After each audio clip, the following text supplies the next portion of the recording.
Jeff Gilbert. Welcome to my live call tonight here in my gym. I'm going to discuss a question: why motivating your team doesn't work, or why is it not working for you? There we go.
And for those of you that do not know me, I've been involved in network marketing over 40 years. I share a lot of what I've learned in my journey on these live calls.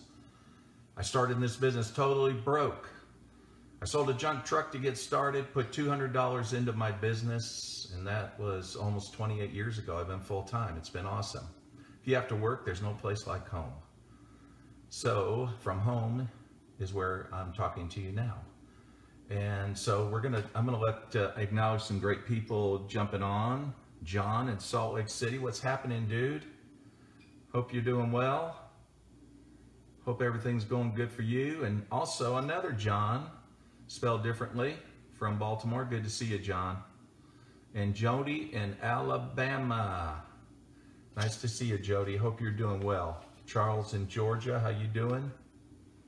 Emily, forgot where you're from, but welcome to the call. And Flavio from Ecuador, nice to see you. Hey, Debbie. And yeah, it's a little late. I was in my gym late, you know. So anyway, here I am. Jenny in North Carolina, nice to see you. And Emily says New Jersey, but here's another New Jersey one. Mindy, how you doing, Mindy? Miss you, girl. We're supposed to go to a Tony Robbins event together. Iris, nice to see you. And from, I think, Japan, Hajime Mashite, nice to see you on the call. Sean, how are you? Good to see you. Who else is going to join tonight? Yvonne in Florida. How you doing, Yvonne? Hope you're doing well. And Robert in North Carolina. Good to see you, Robert, my friend. Yes, good to see you. And, well, Mindy, you're probably kicking back with a glass of Chardonnay, so relax and hopefully you'll enjoy it. I don't know that you'll remember a lot, but you can do the replay tomorrow. I'm just messing with you. Oh boy, so I hope everybody's having a good day. Monica, also nice to see you from the Philippines. Okay, you're the furthest one out right now. And this morning in the Philippines, I was in the sauna back there. I don't know if you can see it, you know, there. Yeah, there it is. That room back there. I was cooking myself. Anyway, feel like I was in a microwave. So the question is, why motivating your team isn't working for you? And have you ever felt that way? I mean, be honest now. You can give a thumbs up, you can comment, you can say me, but where you're just putting out with people. You know, you call your team members every day, you talk to them. Maybe you talk to them about the new product, or you're talking to them just about what they're doing, what's going on, but your numbers aren't changing. Every month it seems like it's all the same. And you don't understand because you know, you're putting a lot of time into it, a lot of thought into it. You're doing product training, Zoom calls, things like that. You're doing all those things, but it's the same numbers every month. So what's the problem? The problem is, and this is the problem, okay? What you're doing doesn't motivate them, even though you think it should. That's the problem. I'll say that again. What you're doing isn't motivating them, even though you think it should.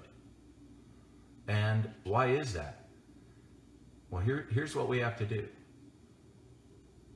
Too many times we live with assumptions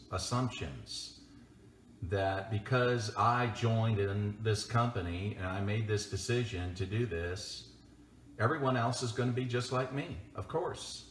Why wouldn't they? So we have those assumptions. But the fact is, we have to find out really what motivates people, what turns people on, and then and only then will you start seeing results in your team. Only then, when we find out what really motivates people. And we've talked about this in the past, you know, about find your why. Your why is, you know, it's more than money. What is the real reason why you're doing this? We want people to discover why they're doing this, and I promise you, they're not doing it for you or me. They're not. They're doing it for themselves. And too many leaders in this profession feel like that these people are their employees. They should do it for me. Everything should be for me. It's not. It's not. They're doing it for themselves, but certainly tapping into that, and we talked about that, I think it was Monday, tapping into that is very important. It's very important if we want to see people produce. Because if you got to be the motivation and it's always you that's got to put oxygen in their lungs, you're not going to like this business. Matter of fact, you might like your job better. And that's a shame. But that's the way a lot of people approach this. And some of it is just, it's not always coming out of ego, though sometimes it is coming out of ego. That people want to be needed. You know, I mean, there's so much ego. I mean, look at these politicians. It's sickening, right? Okay? I'm not going to go there. But I'm just saying it's everywhere, and it's in network marketing. So the thing is, but then there's those people that have a, you know, just a belief, and this is the problem. They'd rather teach than lead. They'd rather teach than lead. And that is, instead of relying on systems and tools, they're going to explain it. And even if they send this, the video or the PDF or whatever you have that explains what you do, they're still going to explain it. So that's the thing that we have to understand, is that motivation has to come from within, and it has to come from within your team. It cannot come from you. It can't come from you. And that's the problem with it. The problem with motivation is that it's temporary. It's like getting out of a shower, a hot shower, and then, you know, the feeling's gone. The stimulating feeling that you felt when that hot water was hitting you, it's gone. And that's the problem with motivation. And my first thought was to even tell you tonight that motivation doesn't work. Unless you find something that's inspiring that would touch their heart, and only then will they be motivated. And that's the key thing. The problem is that most people, when they teach instead of lead, they're not reaching the heart. It's just motivation. It sounds interesting. Yeah, it really does sound interesting. Wow. You got people in your company doing really well. I mean, full-time, driving nice cars, enjoying, you know, family life, freedom, things like that. Wow. Yeah. See, that's interesting, but that hasn't reached the heart yet. We have to reach the heart, and that's the thing. So when we, you know, some of the things I want to talk about, just a few things. what we can do so that motivation doesn't come from us, but it actually comes from systems. When I talk about systems, I don't mean pushing buttons, okay? I don't mean anything in terms of technology, though it can be. But if it is, it's got to be a simple tool. But when I talk about systems, I'm talking about a pattern, a way that we do things. Sometimes it can be part of your culture. So what are some of the things that could help or really ignite your people, touch their heart, motivate them into action so that they're really motivated and you're not exhausted? You're not exhausted. Well, the first thing that you have to do is create a system where you have retention. Where you have retention. In other words, somebody just joined you and she's excited. She wants to see where this is going to go. She has no clue, but she wants to give it a go. And she's making her list out, right? And in fact, some people have already said, hey, that product sounds interesting to me. I'm interested in that product. And so as a result, they sign up. Well, now the key thing here is that's good.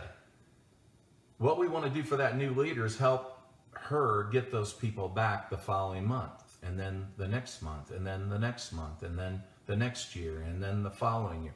That's what we're talking about when it comes to retention.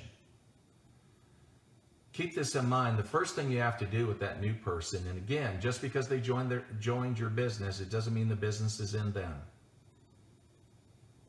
It's not in them yet. I see too many people breaking out champagne. They're so excited about the new people they just signed, the new leader they just got. You know, it's okay. It's okay to feel good about that. Nothing bad about that. But we can deceive ourselves to think that that person is in it for the long haul when they're not. They're just testing the waters. I mean, they got their toe in the water, but they haven't made the plunge. You know, Mindy knows this with Tony Robbins. He likes to plunge into cold, Arctic cold water. He does that because it's good for your health. To me, it's like a million knives going through my system. I can remember going to a hotel once, so they had this was the men's spa sauna area, right? They had 3 different pools. And one is a warm pool, one is a hot pool, and one is a very, very, very cold water. And so I can remember thinking, I don't know. I went up, put my toe in it. I thought, ooh, that's cold. That's cold, Tony. Tony, and the water you go in is colder than this. I don't know how you do it. And then this voice said, quit thinking about it, jump. Just jump. That's what I did. But I didn't stay in there that long. I really didn't. It was like, ooh, all these knives. That's what it's like when somebody joins you. They got their toe in. They haven't made the plunge yet. And we're breaking out the champagne, congratulating ourselves on how great we are. Okay. I'm just having fun with this. Okay. But that's human nature with people in network marketing. So, and so don't be that way. Understand that the first thing you did, which is a good thing, you enrolled somebody. Hey, Jennifer, nice to see you. Second thing you need to do is, while the product is en route, you can introduce them to information about your product. Make sure that they understand something about it. Don't go into the science. Just a simple video, a few minutes long. Just something simple. Whatever you have in terms of, if it's a PDF or whatever the read is, just make sure they understand why it's such a valuable product. So you're building excitement before they get their product, right? See, to create retention, the first person you got to create that retention with is the person you just enrolled. They might have enrolled some other people, but now she's got her toe in the water. She's not in yet. And so finally, the second step is getting her on the product. When she gets the product, make sure she's using the product. You think, well, Gee whiz, why wouldn't they use the product? You would be amazed how many people will have it sit in in a box and it's just sitting. It's true. I talked to someone the other day that got her product, and I said to her, so how are you enjoying the product? Have you started using it? It's an important question. She said, well, I'm still doing research about it. Oh my gosh. Still doing research. Okay. Okay, so I understand some people, when it comes to wellness, they want to be careful about what they put in their body. I agree. Again, all the more reason why you send information. And actually, the funny thing about that was I did send the information prior to that, but it wasn't read. So I resent it again. Okay, then you get them using the product, right? What's the next step in creating retention?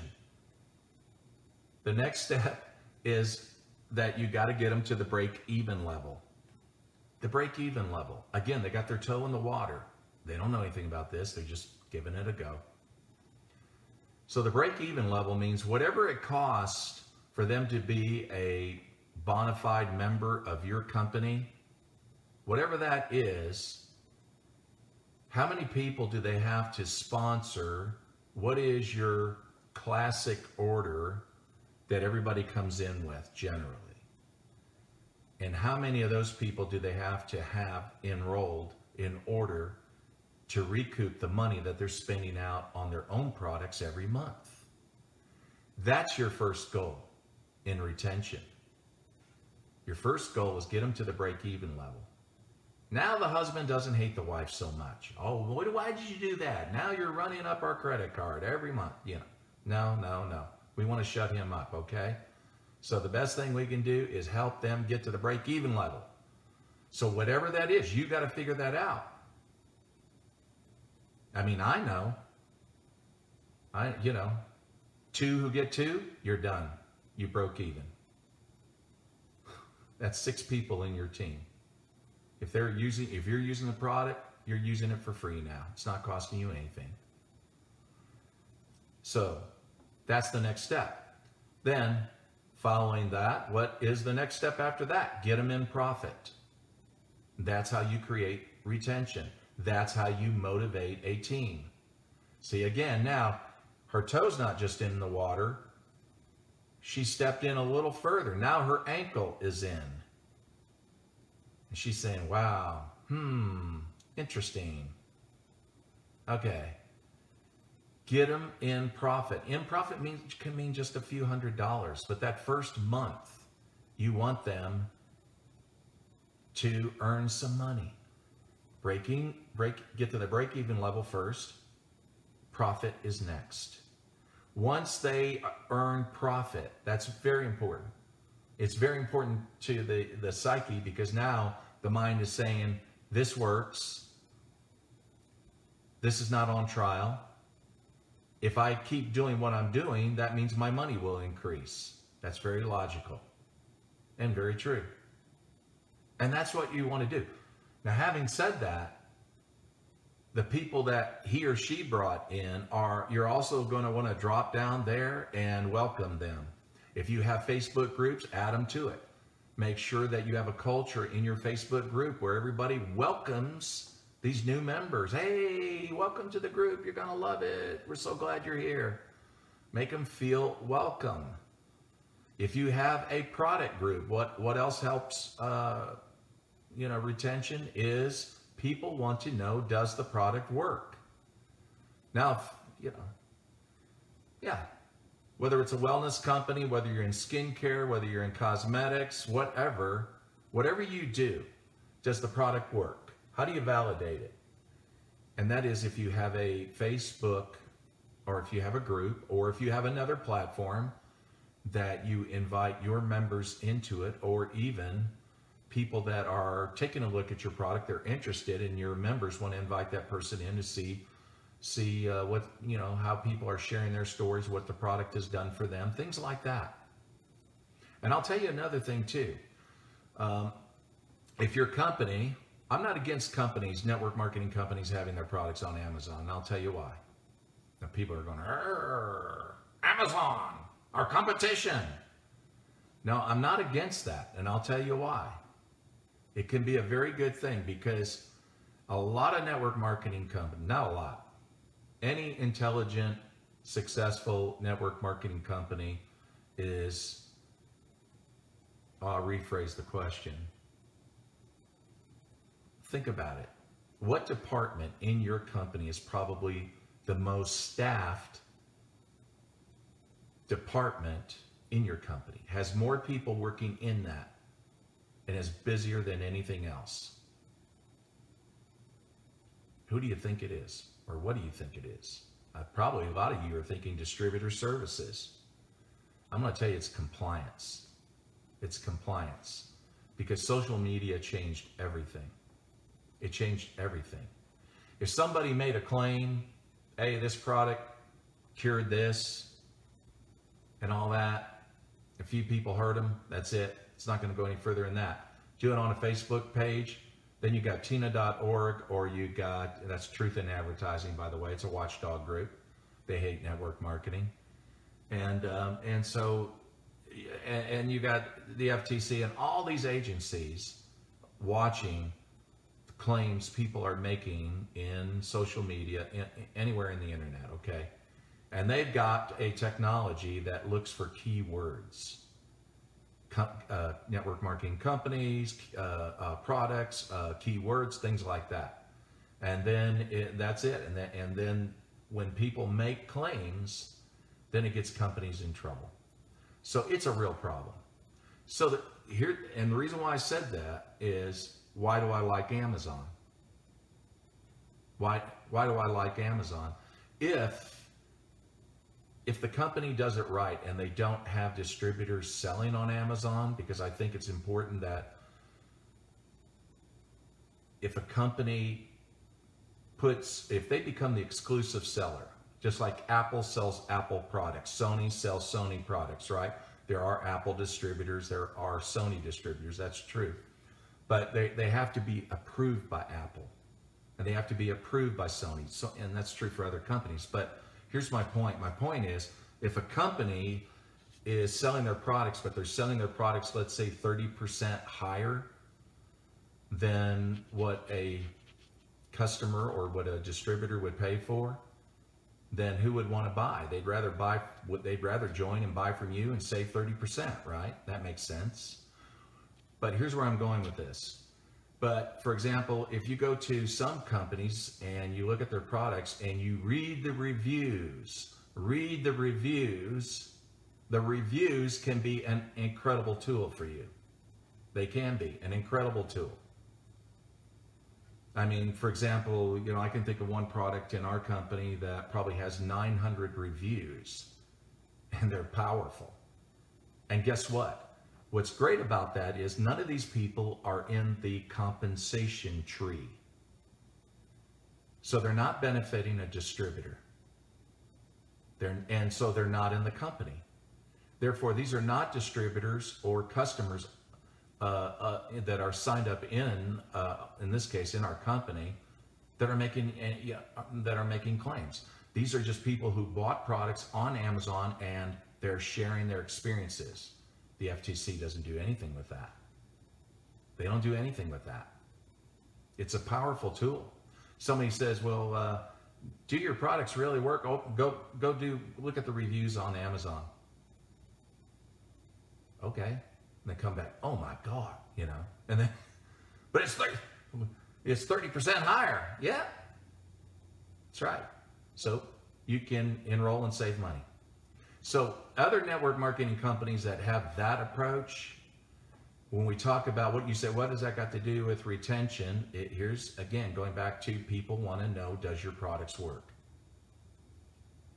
They don't want to be the guinea pig. They want to know if your product works. Now, you might have a Facebook group you can add them to and they can hear the great stories. That's wonderful.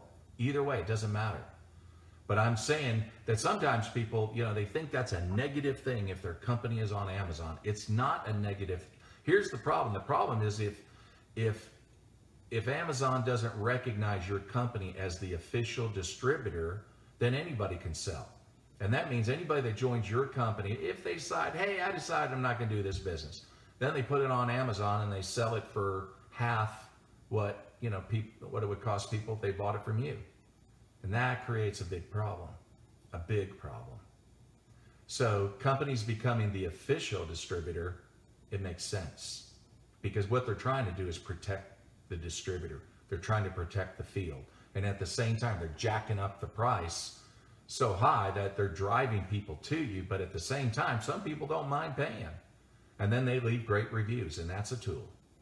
So that's my opinion on that. Is I don't look at it, Amazon in that case, as a competitor, but as a partner in a way.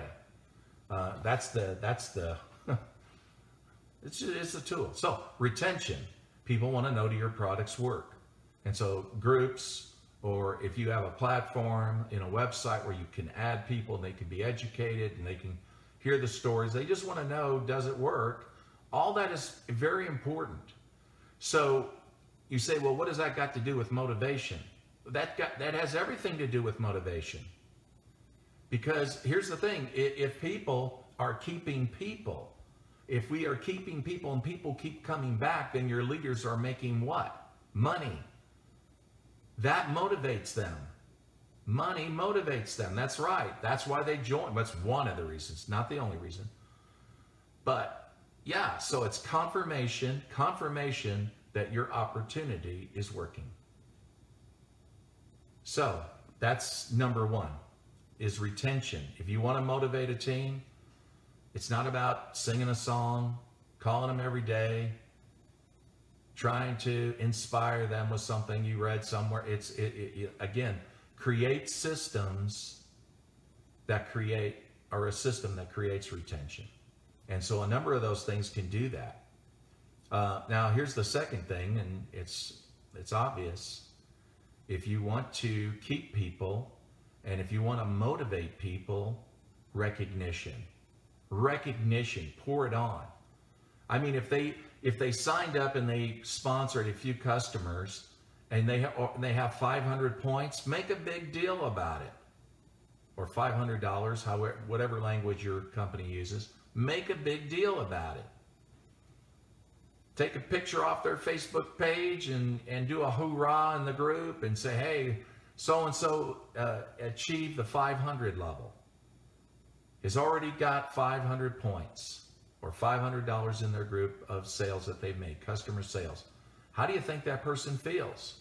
You think they might want to stay around? You feel that they're motivated? I think they're motivated. Those are the things. And again, that's part of a system that you use to help people get motivated. Recognition. When they sponsor their first person, whatever you want to talk about in the group. And we have to create a culture like that. It's not just you doing this. Not just you. The people that are added into your group need to understand the culture, the value system of your group. And that's it. Hey, welcome new people to come in. Hey, if you got somebody in your group that just joined, you might want to welcome them to your company, welcome them to the group. Hey, if you got somebody in your group that just started sponsoring, or they already have 500 points or $500 in sales, make a big deal about it. We want everybody to do this. This needs to be a common thing that we see going on in the group. We don't want a dead group. We don't want a dead group. We want a group that has life in it, that's working. So recognition is the second thing that will highly motivate your people. And then and this is third, have a simple onboarding system so that when the person does join, just give them an action plan on what to do, a simple action plan. What do they got to do to make a few $100s their first month? $200 to $500. What do they have to do? What is the plan? And you should know this. If you don't know this, reach out to me and let me look at your company's website and I'll explain it to you, but your upline should have done that.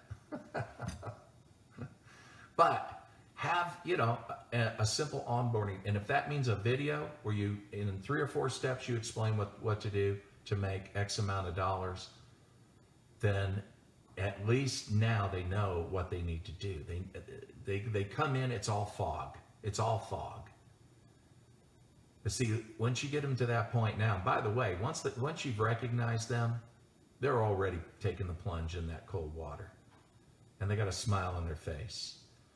But that third thing, having a simple onboarding system, it's not confusing. You can have it in a video, a PDF, very short, so they know what they need to do. Their first 30 days is important, but basically it should cover basically 90 days. 90 days. And the goal should be whatever your first leadership position is, that's the goal. That's the goal. You want them to hit that rank. Now, last of all, and this is it, that let's say that you've done all these things. I'm still dehydrated from that sauna. You've done all these things and nothing's happening. What do? Go get a new group. If they're not moving and you've done all these things, then that just simply means they're not ready yet.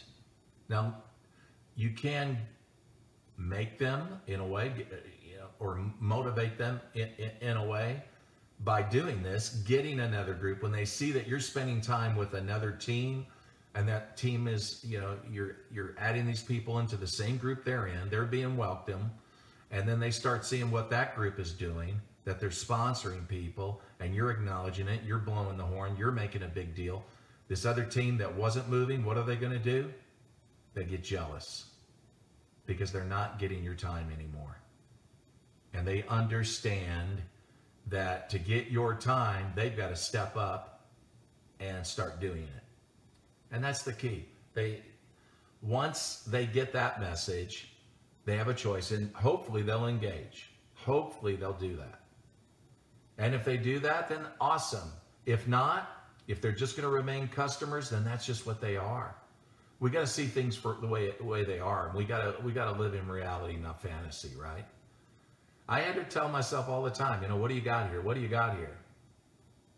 Is this person really going to do this? I mean, and you can't go by promises and words and things like that. You can only look, we used to say a long time ago in network marketing, the proof is in the printout. The proof is in the printout. Of course, we don't do printouts, right? We don't print our reports anymore. We look at online. But it's really true. So you got to look at the data, and the proof is in the data. And if they're showing up and they're sponsoring, they're doing. I had somebody the other night. He's a brand new person, and sent me a screenshot of his back office. He's almost at 1,000 points. I mean, and he's brand new. I mean, that's what I'm talking about. That is a leader.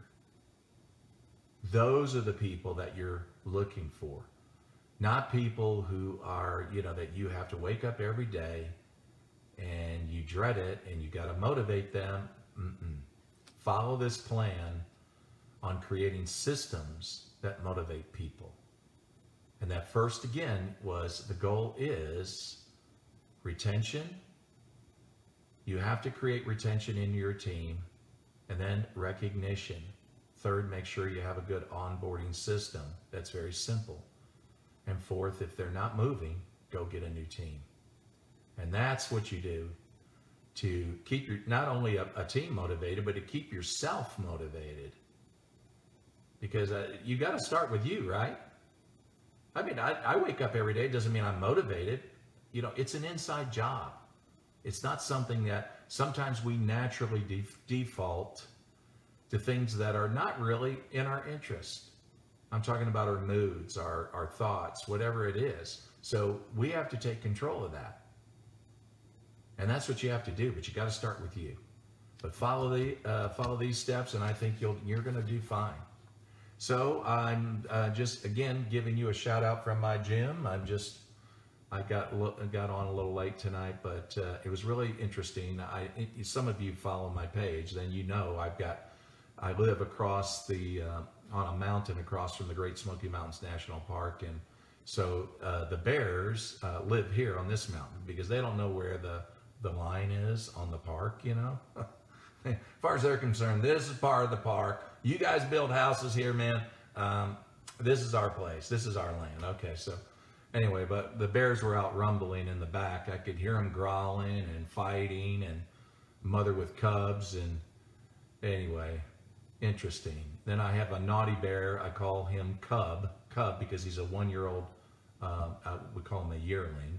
He's 1 year old. He should be with his mother, but he's not. So she kicked him out, I guess. Anyway, but he's always getting on my decks, and you know, tonight I got him with the water hose. So, but I still gave him a treat. But anyway, it's fun.